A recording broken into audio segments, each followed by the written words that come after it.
All right, so let's say you're looking at a small multifamily and trying to think of what to ask the owner. Some important items to ask for, right? And obviously that's, you get the price and you get what the tenants are paying if it's occupied. So that kind of gets you to figure out if you got somewhat of a deal on your hands or if it's maybe not a deal, right? Let's just say you're dealing with like the owner directly, right? I would say for the smaller stuff, let's say like a duplex, 3 unit or a 4 unit, I guess it could go even higher. But for this example, let's just stick to smaller stuff. But who pays the utilities, right? And it's important for like smaller units. I guess it could be even like a 10 unit. I've seen that it's been like a big house that's been converted, and um, you got to figure out who pays the utilities, right?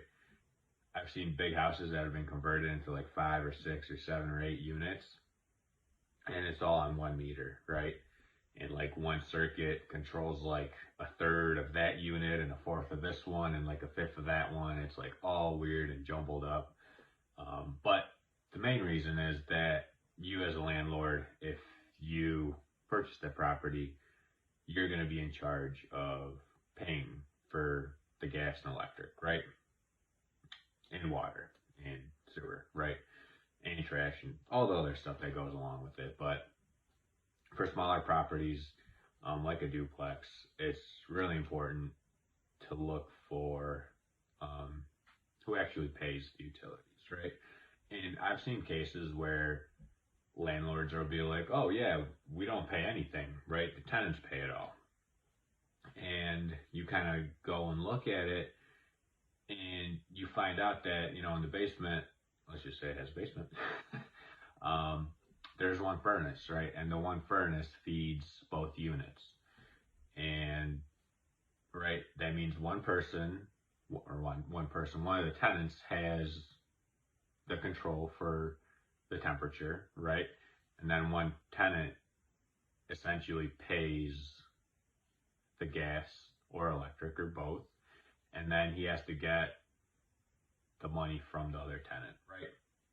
So in cases like that, I try to stay away from those because that can just be a headache, right? You have enough headaches as a property owner. You don't want to add extra ones, mostly ones that aren't necessary, right? For example, you paying the gas and electric and water, right? That it's usually common that the landlord pays water, but it's just a pain, right? The biggest pain is when they're all on the same meter and they pay it, right? Because maybe there's I don't know, something between tenants, right?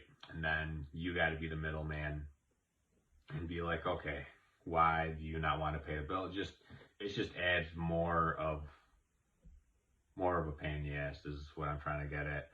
And you want to keep your pain in the ass at a minimum, right? And even if you use a property manager, they don't want to deal with that either, right? I mean, they would, but why buy a property when you're going into it knowing that you're going to have to deal with that when you can probably buy the exact same property that has like 2 furnaces, or not even 2 furnaces, whatever, it could be baseboard, but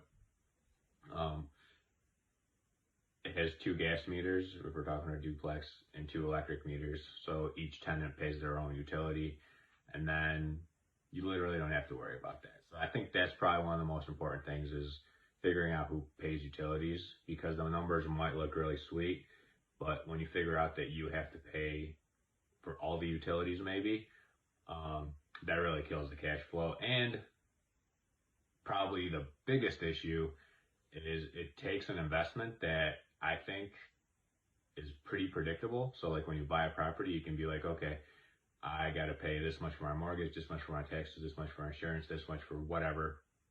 I get this much rent. I know how much money I'm going to make every month, right? When you put the utilities in there, it's a wild ball, right? You have no idea. You don't know if they're just having all the lights on, you don't know if they're, who knows, growing in one of the rooms and your bill's going to be like $1,000 a month. You don't know if they like their house to be like Arizona and it's like 100 degrees in there, which means the furnace is running nonstop, right? Same.